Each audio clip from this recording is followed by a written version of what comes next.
High guys welcome back. Date September 8, സമയം 10:30 കഴിഞ്ഞിട്ടുണ്ട്. ഇന്ന് ഞാൻ ഇതുവരെയും ട്രേഡ് ഒന്നും എടുത്തിട്ടില്ല.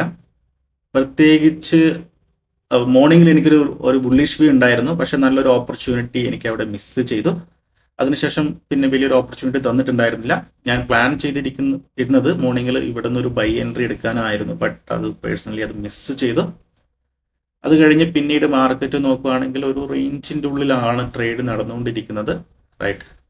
അപ്പോൾ എന്തായാലും ഇനി ഫോഴ്സ്ഫുള്ളി അല്ലെങ്കിൽ ഒരു വീഡിയോ ചെയ്യാനായിട്ട് ഒരു ട്രേഡ് എടുക്കേണ്ടെന്ന് ഞാനൊരു ഡിസിഷൻ എടുത്തു. ഓക്കെ, അപ്പോൾ ഈ ഒരു വീഡിയോയിൽ പല ആൾക്കാർ ഒരുപാട് ഡൗട്ടുകൾ കമന്റ് സെക്ഷനിൽ ചോദിക്കാറുണ്ട്. അപ്പോൾ അതിൽ ഞാനൊരു 3 മെയിനായിട്ടുള്ളൊരു ഡൗട്ട് ഞാൻ ഈ ഒരു വീഡിയോയിൽ ഒന്ന് എക്സ്പ്ലെയിൻ ചെയ്യാമെന്ന് വിചാരിച്ചു. ഓക്കെ, അതിൽ ഒന്നാമത്തെ മെയിൻ ഡൗട്ട്, എന്തുകൊണ്ടാണ് ബ്രോ ബാങ്ക് നിഫ്റ്റി തന്നെ ചൂസ് ചെയ്യുന്നത്, എന്തുകൊണ്ട് നിഫ്റ്റി ചൂസ് ചെയ്തുകൂടാന്ന്. ഞാൻ നോർമലി അതിൻ്റെ ഒരു ഉത്തരം എന്ന് പറഞ്ഞിട്ടുണ്ടെങ്കിൽ ഒരു പേഴ്സണൽ ആണ്. ഓക്കെ, സോ ഞാൻ മുൻപ് നിഫ്റ്റിയിൽ എനിക്ക് തോന്നുന്നു 2021 to 2023 ഒക്കെ ഞാൻ നിഫ്റ്റിയിലാണ് കൂടുതലും ട്രേഡ് ചെയ്തുകൊണ്ടിരുന്നത്. അതിനുശേഷമാണ് ബാങ്ക് നിഫ്റ്റിയിലോട്ട് ഞാൻ ഷിഫ്റ്റ് ചെയ്തത്. അത് ഒന്ന് പേഴ്സണൽ യൂസറാണ്. ഞാൻ ഒരുപാട് നാളുകൾ വാച്ച് ചെയ്തുകൊണ്ടിരുന്ന ഒരു ഇൻഡെക്സ് ആണ് ബാങ്ക് നിഫ്റ്റി. പിന്നീട് അതിൽ ട്രേഡ് സ്റ്റാർട്ട് ചെയ്തതിന് ശേഷം എനിക്ക് എൻ്റെ റിസ്ക് റിവാർഡും കാര്യങ്ങളൊക്കെ കറക്റ്റായിട്ട് മാനേജ് ചെയ്യാൻ വേണ്ടി പറ്റുന്നുണ്ട്. ആൻഡ് അറ്റ് ദ സെയിം ടൈമിൽ അത്യാവശ്യം നല്ല ഒരു മീഡിയം വൊളറ്റിലിറ്റി എപ്പോഴും മാർക്കറ്റിൽ ഉണ്ടാവും ബാങ്ക് നിഫ്റ്റിയിൽ. നമുക്ക് എല്ലാ ദിവസങ്ങളിലും എൻ്റെ ഈ ഒരു ട്രേഡിംഗ് സിസ്റ്റം അനുസരിച്ചിട്ട് നമുക്ക് എല്ലാ ദിവസവും ട്രേഡിംഗ് ഓപ്പർച്യൂണിറ്റികളും അറ്റ് ദ സെയിം ടൈമിൽ നമുക്ക് റിസ്ക് റിവാർഡും കാര്യങ്ങളൊക്കെ മെയിൻറ്റെയിൻ ചെയ്യാനും വേണ്ടി പറ്റാറുണ്ട്. ഓക്കെ, സോ അതുകൊണ്ടാണ് ഞാൻ ബാങ്ക് നിഫ്റ്റി ചൂസ് ചെയ്തിരിക്കുന്നത്. സ്ട്രിക്ട്ലി ഒരു പേഴ്സണൽ എന്ന് വേണമെങ്കിൽ പറയും. പല ആൾക്കാർക്ക് നിഫ്റ്റി ആയിരിക്കും ഇഷ്ടം. സോ ഞാൻ ബാങ്ക് നിഫ്റ്റി ട്രേഡ് ചെയ്തതിന് ശേഷം എനിക്ക് ഏറ്റവും കൂടുതൽ ഒരു അറ്റാച്ച്മെന്റ് ബാങ്ക് നിഫ്റ്റി തോന്നിയിട്ടുണ്ട്. ഓക്കെ, രണ്ടാമത്തെ കാര്യം ചോദിച്ച ഒരു ഡൗട്ടാണ്, റിസ്ക് റിവാർഡ് എങ്ങനെയാണ് മെയിൻറ്റെയിൻ ചെയ്യുന്നത്, എങ്ങനെയാണ് ബ്രോ അക്യുറസി, എത്രയാണ് അക്യുറസിയാണ് ട്രേഡ് ചെയ്യുന്നത് കാര്യം.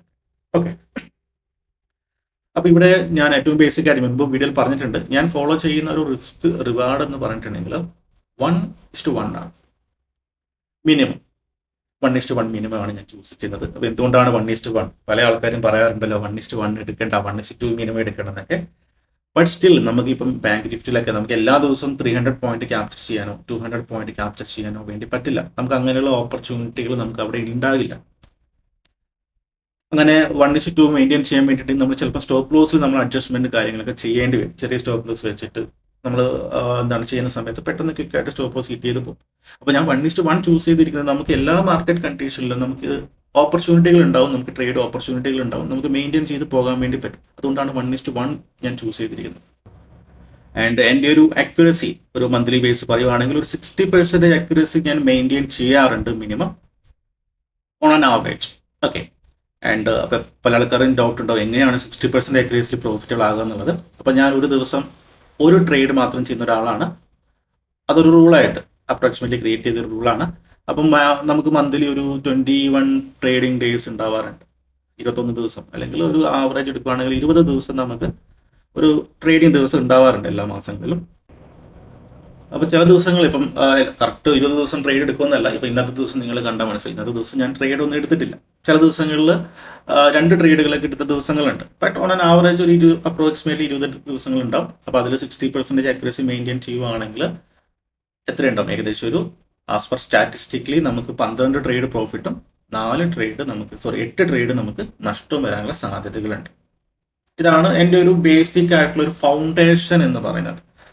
അപ്പോൾ ഇതിൽ ഇപ്പം ഞാൻ 12 - 8 ഏകദേശം ഒരു 4 ട്രേഡ് ഓവറോൾ എനിക്ക് പ്രോഫിറ്റ് കിട്ടും. ഇതാണ് എൻ്റെ ഒരു ബേസിക് ഫൗണ്ടേഷൻ, അല്ലെങ്കിൽ ഇതാണ് ഞാൻ ക്രിയേറ്റ് ചെയ്തിരിക്കുന്ന ഒരു ഫൗണ്ടേഷൻ. ഇതാണ് ഞാൻ ടാർഗറ്റ് ചെയ്യുന്നത് ഏറ്റവും മിനിമം എന്നുള്ളത് 60% അക്യുറസിയിൽ. അപ്പോൾ ആ ഒരു പോയിന്റ് എനിക്ക് കൺസിസ്റ്റന്റ് ആയിട്ട് മാർക്കറ്റ് തരാറുണ്ട്, ഞാൻ ഡിസിപ്ലിൻ ആയിട്ട് ഫോളോ ചെയ്യുന്നത് കൊണ്ട് തന്നെ. പിന്നെ എത്ര പോയിന്റ് ആണ് ബാങ്ക് നിഫ്റ്റിയിൽ ക്യാപ്ചർ ചെയ്യുന്നത് എന്നുള്ളത്. സോ ബാങ്ക് നിഫ്റ്റിയിൽ ഞാൻ പ്ലാൻ ചെയ്തത് 60 to 100 പോയിന്റ് പ്രീമിയത്തിൽ അപ്രോക്സിമേറ്റ് ടാർഗറ്റ് സ്റ്റോപ്പ് ലോസ് ഞാൻ കീപ്പ് ചെയ്യും. അതേപോലെ തന്നെ ടാർഗറ്റും 60 to 100. അതാണ് ഞാൻ ആവറേജ് ഞാൻ പ്ലാൻ ചെയ്യുന്നത്. അപ്പോൾ അതിൽ മാർക്കറ്റിൻ്റെ വൊളാറ്റിലിറ്റിക്ക് അനുസരിച്ചിട്ട് മാറ്റങ്ങൾ വരാം. ചില സമയത്ത് ചിലപ്പോൾ 60 പോയിന്റ് ബുക്ക് ചെയ്യേണ്ടി വരും. ചില സമയത്ത് ഹൈ മൂവ്മെന്റ് വരുന്ന സമയത്ത് നമുക്ക് 100 പോയിന്റിലൊക്കെ നമുക്ക് ഈസിലി ക്യാപ്ചർ ചെയ്യാൻ വേണ്ടി പറ്റും. അപ്പോൾ അതുകൊണ്ടാണ് ഞാൻ അത് എപ്പോഴും ആ ഒരു റേഞ്ചിൽ ഞാൻ കീപ്പ് ചെയ്യുന്നത്. അത് മാർക്കറ്റിനെ മനസ്സിലാക്കി, മാർക്കറ്റിന്റെ മൂവ്മെന്റ് മനസ്സിലാക്കി, മാർക്കറ്റിന്റെ മൊമെന്റം മനസ്സിലാക്കിയിട്ടാണ് ഞാൻ എപ്പോഴും ബുക്ക് ചെയ്യാൻ വേണ്ടി ശ്രമിക്കുന്നത്. ഓക്കെ, അപ്പം ഓൺ ആൻ ആവറേജ് ഒരു 80 പോയിന്റ് നമുക്ക് എടുക്കാം. ഓക്കെ, അങ്ങനെയാണെങ്കിൽ ഞാൻ 4 ട്രേഡ് ഓവർ പ്രോഫിറ്റ് വരുവാണെങ്കിൽ 4 × 80 ഏകദേശം ഒരു 320 പോയിന്റ് അപ്രോക്സിമേറ്റ്ലി എനിക്ക് മന്ത്ലി ഏൺ ചെയ്യാൻ വേണ്ടി പറ്റും ബാങ്ക് നിഫ്റ്റി പ്രീമിയത്തിൽ. ഇതൊരു ഗ്യാരണ്ടി ഇൻകം ഒന്നുമല്ല, ഇതിൽ മാറ്റങ്ങൾ വരും. അതായത് ഇപ്പോൾ ചില സമയങ്ങളിൽ ഞാൻ 50 പോയിന്റ് പ്രോഫിറ്റ് ബുക്ക് ചെയ്യേണ്ടി വരും മാർക്കറ്റിന്റെ കണ്ടീഷൻ അനുസരിച്ചിട്ട്. ചില പോയിന്റിൽ ചിലപ്പോൾ ചില ദിവസങ്ങളിൽ 20 പോയിന്റ് ആയിരിക്കും.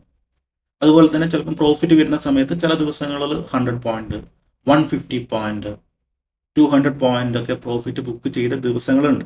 ഓക്കെ, അത് മാർക്കറ്റിന്റെ മൂവ്മെന്റും ഓപ്പർച്യൂണിറ്റി ന്യൂസും ഇവന്റ് ഒക്കെ നോക്കിയിട്ട് അതിനനുസരിച്ചിട്ട് പ്ലാനുകൾ ചെയ്യും. ഓക്കെ, അതുകൂടാതെ ലോസ് വരുന്ന സമയത്ത് ഞാൻ മാക്സിമം ഒരു 100 പോയിന്റിന്റെ ഉള്ളിൽ തന്നെ എക്സിറ്റ് ചെയ്യാൻ വേണ്ടി ശ്രമിക്കാറുണ്ട്. അത് ഞാൻ സ്ട്രിക്ട്ലി ഫോളോ ചെയ്യുന്നതാണ്. ചില സമയങ്ങളിൽ നമ്മുടെ ഇമോഷൻസും അല്ലെങ്കിൽ മാർക്കറ്റിന്റെ ഹൈ മൂവ്മെന്റ് ഒക്കെ തരുന്ന സമയത്ത് ചിലപ്പം 120, 130 പോയിന്റ് ഒക്കെ ലോസ് ബുക്ക് ചെയ്ത ദിവസങ്ങളുണ്ട്. പക്ഷെ അതൊക്കെ നമുക്ക് ഓഫ്സെറ്റ് ചെയ്ത് വരും. കാരണം നമ്മൾ ചില സമയങ്ങളിൽ വലിയ പ്രോഫിറ്റ് വരുന്ന സമയത്ത് റൈഡ് ചെയ്യാനും ആ ഒരു മൊമെന്റത്തിനനുസരിച്ച് 200 പോയിന്റ്, 150 പോയിന്റ് ഒക്കെ ക്യാപ്ചർ ചെയ്യാനും ഞാൻ ശ്രമിക്കാറുണ്ട്. റൈറ്റ്, അപ്പോൾ അതുകൊണ്ട് തന്നെ ഓവറോൾ നമുക്ക് നോക്കുന്ന സമയത്ത് നമുക്ക് ആ ഒരു പോയിന്റ് നമുക്ക് പോസിബിൾ ആണ്. അത് ആ ഒരു പ്ലാനിനനുസരിച്ചിട്ട് ആ ഒരു പ്ലാൻ എക്സിക്യൂട്ട് ചെയ്യാനാണ് ഞാൻ ശ്രമിക്കാറ് എപ്പോഴും മാർക്കറ്റിൽ. അപ്പോൾ ഇത് ഇന്നും ഇന്നലെയും തുടങ്ങിയതല്ല, ഒരു ദിവസം കൊണ്ട് ക്രിയേറ്റ് ചെയ്തല്ല. ഒരുപാട് ട്രേഡുകൾ ഞാൻ എടുത്തിട്ടുണ്ട്. ഒരുപാട് ട്രേഡുകൾ ഞാൻ എടുത്ത് എൻ്റെ മൈൻഡ് സെറ്റ് ഡെവലപ്പ് ചെയ്ത് അതിനനുസരിച്ചിട്ടാണ് ഞാൻ പ്ലാനുകൾ ചെയ്യുന്നത് തന്നെ. റൈറ്റ്, അപ്പോൾ ഇതാണ് മെയിനായിട്ട് ചോദിച്ച 2 ഡൗട്ടുകൾ കമൻറ്റ് സെക്ഷനിൽ കണ്ടതാണ്. പിന്നെ എനിക്ക് തോന്നുന്നു ആരോ ചോദിച്ചിട്ടുണ്ട് സ്ട്രൈക്ക് പ്രൈസ് ഏതാണ് ചൂസ് ചെയ്യുന്നത്, ഏത് സ്ട്രൈക്ക് പ്രൈസാണ് ബാങ്ക് നിഫ്റ്റിയിൽ ചൂസ് ചെയ്യുന്നത്. അത് വളരെ സിമ്പിളാണ്. ഞാൻ ചൂസ് ചെയ്യുന്നത്, ഞാനൊരു ITM ലവറാണ്, ഇൻ ദ മണിയാണ് ഞാൻ ചൂസ് ചെയ്യുന്നത്. കാരണം അത് കുറച്ചുകൂടി സ്റ്റേബിളാണ് മൂവ്മെൻറ്റ്, നമുക്ക് ടാർഗറ്റും കുറച്ച് ഈസിലി നമുക്ക് മെയിൻറ്റെയിൻ ചെയ്യാൻ വേണ്ടി പറ്റും. അതുകൊണ്ടാണ് ഞാൻ ഇൻ ദ മണി ചൂസ് ചെയ്യുന്നത്. ചില ടൈമിൽ ATM at the money choose ചെയ്യാറുണ്ട്. അത് ഇപ്പം ചില സമയങ്ങളിൽ പ്രീമിയത്തിൻ്റെ എമൗണ്ട് ഒക്കെ വളരെ കൂടുതലായിരിക്കും അങ്ങനെയുള്ള സിറ്റുവേഷനിൽ. ഓക്കെ, ആൻഡ് ഇത് എൻ്റെ പേഴ്സണാലിറ്റിക്ക് അനുസരിച്ച് എൻ്റെ ക്യാരക്ടറിനനുസരിച്ചിട്ട് ഒരു സ്ട്രെസ് കുറഞ്ഞ ഒരു മെത്തേഡാണ് ഞാൻ ചൂസ് ചെയ്തിരിക്കുന്നത്. മുൻപ് 2021, 22, 23 ഞാൻ സ്കാൾപ്പിംഗ് ഒക്കെ ചെയ്യുമായിരുന്നു, നിഫ്റ്റി ഓപ്ഷൻ സ്കാൾപ്പിംഗ്. റൈറ്റ്, പഴയ വീഡിയോസൊക്കെ നോക്കിയാൽ നിങ്ങൾക്ക് മനസ്സിലാകും. ചില ദിവസങ്ങളിൽ ഓരോ ദിവസങ്ങളിലും 3-5 ട്രേഡുകളൊക്കെ എടുത്ത ദിവസങ്ങളുണ്ടായിരുന്നു. പക്ഷെ ഇപ്പം ഞാനത് അവോയ്ഡ് ചെയ്തത്, ഒന്ന് സ്കാൾപ്പിംഗ് പേഴ്സണലി എനിക്കത് കുറച്ച് സ്ട്രെസ് തരുന്ന ഒരു കാര്യമാണ്. സ്ട്രെസ് നമുക്ക് അത്യാവശ്യം കൂടുതൽ തരുന്ന സമയത്ത് അത് ഒരുപാട് ഹെൽത്ത് ഇഷ്യൂസ് അല്ലെങ്കിൽ ഒരു മൈൻഡ് സെറ്റ് അങ്ങ് ശരിയായി വരാറുണ്ടായിരുന്നില്ല. അതുകൊണ്ടാണ് ഞാനത് കംപ്ലീറ്റ്ലി അവോയ്ഡ് ചെയ്തത്. അത് കഴിഞ്ഞിട്ട് ഞാൻ ഈ ഒരു സിസ്റ്റം ചൂസ് ചെയ്തു. അപ്പം മന്ത്ലി ഒരു 320 പോയിന്റ് കിട്ടിയാൽ തന്നെ ഞാൻ വളരെ ഹാപ്പിയാണ്. റൈറ്റ്, അപ്പം അതിൽ ഇപ്പം കൺസിസ്റ്റൻ്റ് ആയിട്ട് മാർക്കറ്റ് എനിക്ക് തരുന്നുണ്ട്.